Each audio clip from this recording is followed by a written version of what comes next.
Okey. Lepas tu ni Mami try bubur dalam Aming punya kibbles. Okey, mula-mula Mami tuang dulu kibbles Aming, lepas tu Mami letaklah ni freeze dried ni kan. Mami, letak lebih sikit Mami. Aming suka ke letak lebih sikit? Tak sabar Aming sampai terpijak Aming dalam bekas Simba. Tak apa, bekas Simba tak apa, pijak lebih sikit. Hihihi.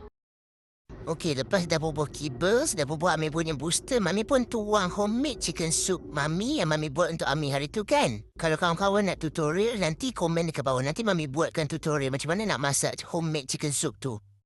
Homemade ni sedap kawan-kawan. Tak sabar Aming. Tu Aming dah mula makan tu. Sedap lah. Letak pula dengan freeze dried ni memang sedap. Kawan-kawan tak percaya tengok ni.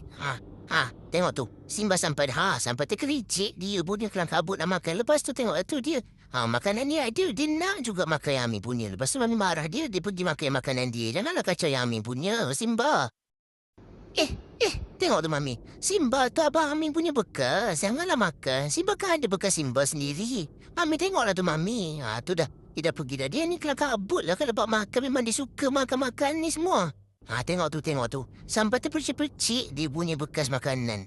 Kawan-kawan tahu kan, Simba ni ada sensitive digestion. Kalau makanan tak sesuai, dia akan cirit. Setakat ni Mami bagi makan sup ni, Mami bagi makan freeze dried ni, dia tak cirit lagi setakat ni.